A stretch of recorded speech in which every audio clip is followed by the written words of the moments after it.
8:13 de la mañana. Amigos, gracias por estar con nosotros. Tengo el gusto de recibir a Eduardo Vega. Él se estrena como director del Instituto de Ética y Desarrollo de la Universidad Antonio Ruiz de Montoya. Suena muy bien que la academia ingrese en estos terrenos, pero Eduardo, por supuesto, pues es ex defensor del pueblo y más recientemente lo tuvimos como presidente de la Comisión de Integridad Presidencial, lo que se conoció como la Comisión de Integridad Presidencial, recordemos, surgida pues luego del caso del asesor Carlos Moreno, que produjo un centenar de recomendaciones con respecto a temas anticorrupción, que es con lo que me gustaría empezar. Eduardo, muchas gracias por estar con nosotros, un gusto verlo otra vez, un gusto además que se esté ubicando ya en la academia, pero siempre pues en el tema que le compete. Primero, sí, antes de contarnos sobre sus nuevas labores, ¿en qué terminaron las recomendaciones de la Comisión de Integridad Presidencial?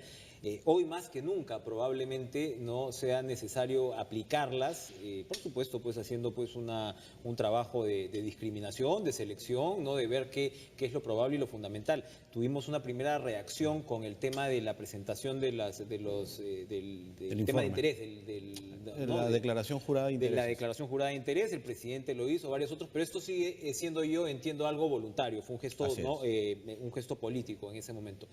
¿Cuáles son las prioridades, si es que tenemos que enlazar las conclusiones de la comisión con lo que nos está pasando ahora? De acuerdo, buenos días, Enrique, muchas gracias por esta oportunidad.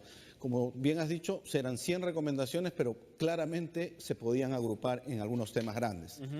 Primero, la máxima transparencia como un eslogan y como un principio fundamental en la administración pública. Segundo, la reforma del sistema de contrataciones. Tercero, el fortalecimiento del sistema de justicia. Cuarto, la reforma del sistema político. Y quinto, un sistema de seguimiento a estas recomendaciones.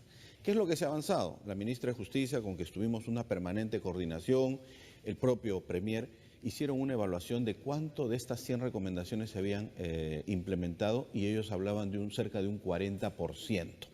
Entonces, quiere decir que todavía hay un 60% que está pendiente de implementar. Pero se han implementado un 40%. Yo diría que lo fuerte ha estado en el sistema de contrataciones. Ahí han habido avances importantes.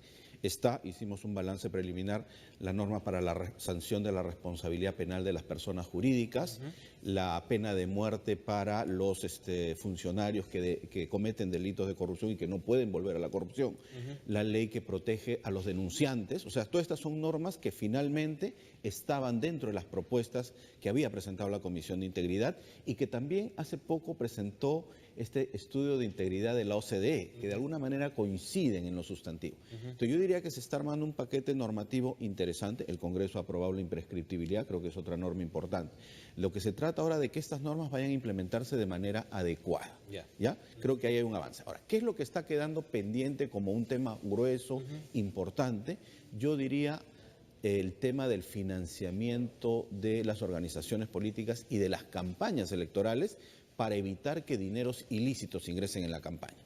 Queda claro que después de todo lo que hemos visto, si no se acomete la reforma del sistema electoral, pues simplemente no hemos avanzado. Yo le estoy preguntando a todos los invitados que vienen del Congreso cómo va esto, particularmente a los de Fuerza Popular, y me dicen que ya va, pero evidentemente estas son propuestas que ya están puestas sobre la mesa. Hemos tenido incluso al nuevo jefe de la OMP, ¿no? Que él dice que podría tener herramientas ya de por sí para controlar flujos sin tener que pasar por legislación. En línea, dice. ¿No? En línea, ¿no? Sí. Y por el lado del software, que es su especialidad, pero evidentemente el caso de Ollantumala, pues, ¿no? Claro. Y en alguna medida el caso de Alejandro Toledo tiene que ver con que las campañas se han convertido en negocios. Y no pasa nada si te meten 3 millones, 5 millones, 6 millones o 7 millones de dólares, porque las sanciones son administrativas y no te pueden cobrar ni siquiera las multas, ¿no? 4 reformas fundamentales en financiamiento. 1, que no sean anónimas. Por supuesto. 2, que se bancaricen, que pasen por el sistema financiero. 3, ponerle un tope, ¿no?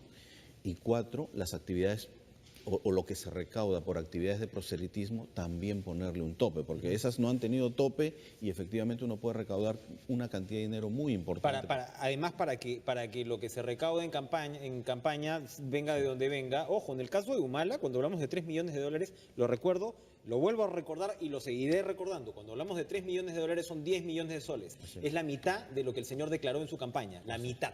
Y por supuesto, nada reconocido. ¿Y cómo hacer para empezar, la plata de campaña no termine en las casitas o en las hipotecas de los candidatos, ¿no? O Así sea, es, que así es. es corrupción pura y dura. Y cómo hacer que cuando se descubre, porque creo que el nuevo jefe de la OMP puede hacer un buen trabajo, puede descubrir, pero no va a tener la herramienta para sancionar eso. Exacto. La única herramienta que tendría es poner una multa, que muchos de los grupos políticos pagan la multa. Pero yo creo, y es una de las recomendaciones que se hizo, se tiene que también poner sanciones que puedan inhabilitar a la organización política para participar en las elecciones. Bueno, yo diría que ese es el resumen. Hay que acometer fuertemente la reforma del sistema político y del financiamiento. Ahí están las propuestas. Existe la comisión que ha estado evaluando esto a cargo de la congresista Donaire. Creo que han hecho un importante trabajo.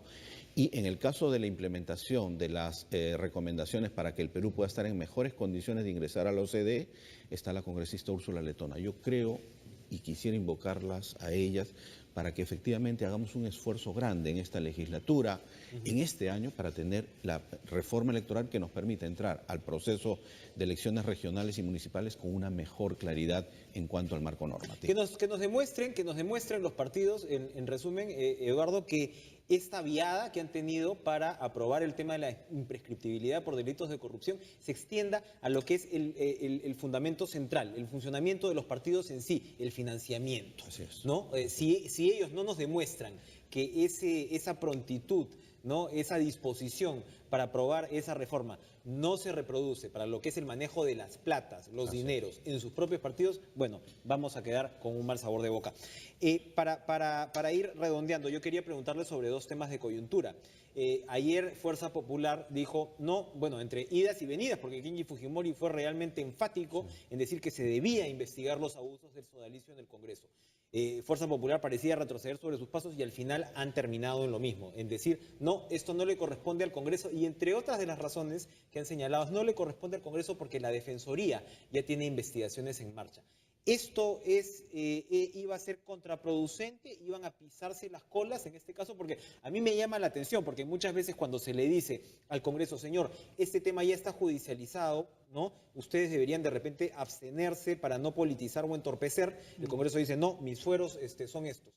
¿Hay un doble estándar aquí o ellos están haciendo o siendo objetivos, sí hacen bien en dejar que las otras instancias vean el caso del sodalicio? Mira, como criterio general, Sí. creo que son distintas las naturalezas de las investigaciones, tanto del Congreso como la del Defensor del Pueblo o como la propia justicia, ¿no?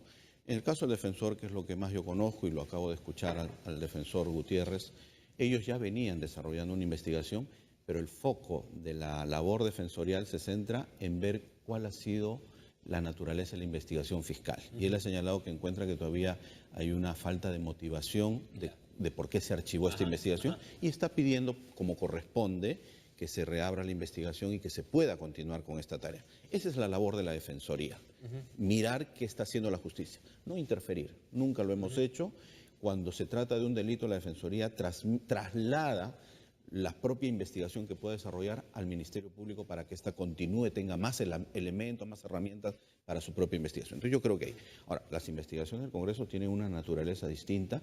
A mí lo que me parece como reflexión general, que lo del sodalicio es un escándalo gravísimo y es imposible que el Perú pueda pensar que esto vaya a quedar impune.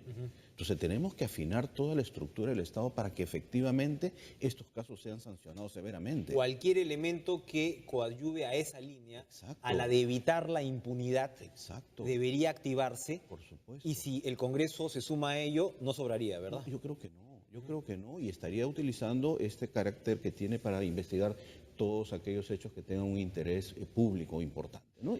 Y con eso contribuir a las investigaciones que se puedan desarrollar en la Fiscalía, que es el ámbito natural donde debería estar esta investigación y donde deberían sancionarse estos hechos. Si la Fiscalía se ha quedado en esta materia, la Fiscalía también a su modo de ver se ha quedado en la investigación de Odebrecht, se lo pregunto porque la Procuraduría ha disparado a granel y ha disparado contra el presidente en ejercicio, el expresidente Alan García y el vicepresidente en funciones, Martín Vizcarra, ¿no? Y hay quienes han considerado esto un exceso, como Mercedes Arauz, de decir, oiga, si usted va a ir contra el presidente en ejercicio, hágalo bien.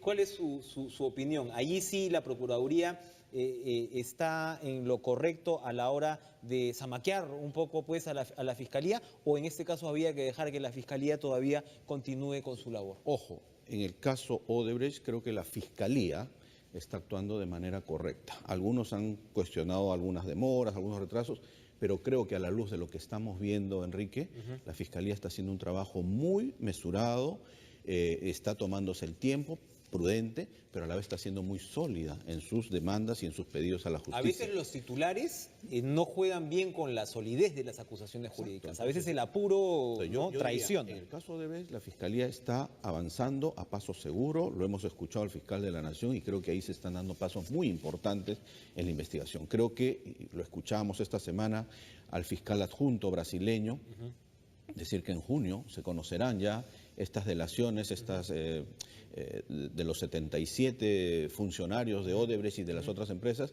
y se podrá conocer ya en detalle sus declaraciones. Entonces también hay una tercera etapa que habrá que esperar, pero creo que todo eso va avanzando correctamente. Sobre las procuradurías, yo creo que está clarísimo 3 ideas centrales. La primera, ellos deben actuar con absoluta independencia y autonomía. Eso no debe estar en cuestión. En segundo, esa autonomía tiene un correlato en la responsabilidad con la que manejan sus investigaciones y sus denuncias, que tienen que ser muy pulcras, muy sustentadas, y ahí es donde está viniendo todo este cuestionamiento actual. Creo que hay que cuidar un poco más la forma en que se sustentan. Creo que estas declaraciones del actual jefe de la UIF, el señor Espinosa, no ayudan a sustentar estas declaraciones. Él ha dicho que de ninguna manera él ha encontrado operaciones sospechosas en el caso del presidente de la República. Rápidamente, porque nos tenemos que ir ya con un enlace en vivo, quería pedirle, Eduardo, este nuevo Instituto de Ética y Desarrollo, en el caso de la Universidad Antonio Ruiz de Montoya, ¿cómo va a aportar al debate nacional en esta característica? En general, materia, ¿no? Lo que hemos evaluado es que la Universidad Peruana tiene que tener una labor mucho más activa en el actual debate y en la actual situación que vive el Perú de corrupción. No nos podemos perder en las minucias, tenemos que ir a hablar cuáles son las causas de la corrupción y combatir esas causas. Creo que la universidad me está dando esta oportunidad de poder dirigir este instituto y a partir de ahí marcar líneas de trabajo en investigación, en formación y en incidencia. La universidad tiene que decir su palabra, vamos a establecer alianzas con sociedad civil, con el Estado y con las empresas para tratar de encontrar las mejores soluciones, aportar que la corrupción se reduzca en el país, ¿no? Estamos hastiados. Somos más los peruanos que queremos un país libre de corrupción, ¿no? ¿Cómo le ha parecido el desarrollo de la labor del actual defensor? ¿Tuvo un principio un poco accidentado? ¿Hubo choques con los trabajadores? ¿Hubo controversias en torno a cuál debía ser la verdadera función de la defensoría? Estaban diciendo que Walter Gutiérrez estaba entrando a convertirse pues en un indecopy y descuidando otras de las labores. Me imagino que usted, siendo elegante, por supuesto, con quien prosigue su labor, ha estado siguiendo con mucha atención cómo está la Defensoría. Enrique, yo creo que es muy prematuro hacer una evaluación. Yo lo que he dicho al inicio y lo vuelvo a reiterar hoy día en las pantallas, se lo he dicho al propio defensor Gutiérrez, mis mejores deseos, que la Defensoría siga continuando con esa labor que ha venido desarrollando a lo largo de 20 años y que él pueda efectivamente marcar también una nueva etapa con nuevos estándares, mejorando la calidad de la atención. En fin, siempre es un reto eso. Creo que en este momento lo que me toca a mí es alentar esa labor y todavía decir que es un poco prematuro para hacer una evaluación definitiva de su gestión. Nos dará su opinión entonces cuando ya se pueda hacer esa evaluación, nos imaginamos. Eduardo Vega, nuevo director del Instituto de Ética y Desarrollo de la Universidad Antonio Ruiz de Montoya. Gracias por acompañarnos esta